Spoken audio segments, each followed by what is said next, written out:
guys, ito yung nangyari noong August 14, Monday. So, nagpa-deliver kami sa kamag-anak ni Dada na punta ng Baguio. So, yan. Na-miss namin yung cream puff. Kaya lang, wala nang chocolate sa ube. So, ayan na lang yung classic saka yung mango flavor. So, na-miss din namin yung lasa. Dahil nung pandemic ay nakabili rin ako niyan dati.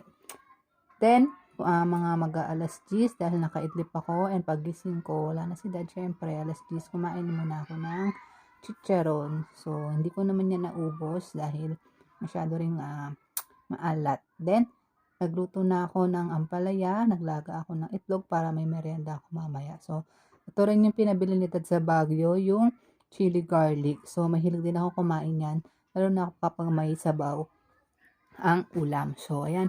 Tinabi ko muna yung nilagang itlog. Tinanggal ko yung mga nadikit na kanin. So, ayan. Yan yung kakainin ko kasi sa merienda. So, nagpakabusog na ako dyan. Actually, sumuka rin ako after. Siguro nasobrahan ako sa kain. So, itong mga mag-aalas 2, nilikpit ko at tinupi ko na yung mga ibang damit namin. So, kailangan kasi ayusin dahil nga gumugulo na naman yung cabinet natin. Lalo na kapag lalaki ang may-ari or gumagamit nung actually hati naman yung cabinet yung sa part na may nakasara na yung pinto, doon na yung mga dress ko, then sa kabila naman yung uniform and mga pambahay ni Dad saka mga panlakad. So nag-ayos na ako dyan ng mga medyas niya, tapos na ako dun sa ibang mga undergarments and yung sa mga damit ko natupi ko na din. So konti lang naman yan, kaya chill lang naman tayo sa pagtutupi, no? So, ayan. So, usually, of course, pag may pasok, nakakalimang pares siya ng medyas. Kapag naman may maulan, nagdadala rin siya at nagsusuot pa siya ng iba pang medyas, no? So, ayan.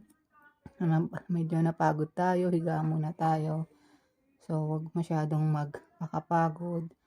Relax lang muna. And, di ko alam kung makakaidlip ba ako dyan o hindi. Kasi binuksan ko na yung aircon ng mga alas 2 dahil mainit na talaga, hindi ko na kaya at masakit na sa ulo.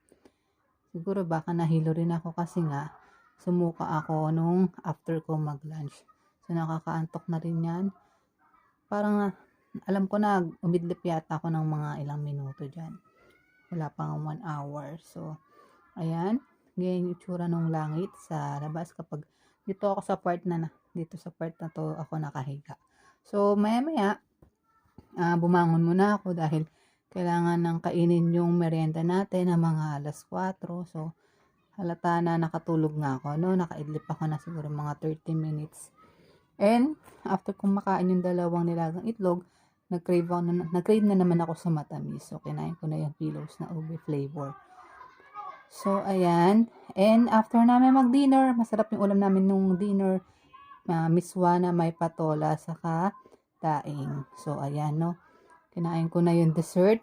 At busog na ako dyan. Dapat ipagpapabukas ko. Kaya lang baka hindi na ganun kasarap kapag pinagpabukas ko pa. So, hindi ko yan agad-agad inubos, no. Maya't maya yung kain ko. Buti na lang hindi ako sumuka. So, yan yung itsura kapag nakagat mo na yung mango, no.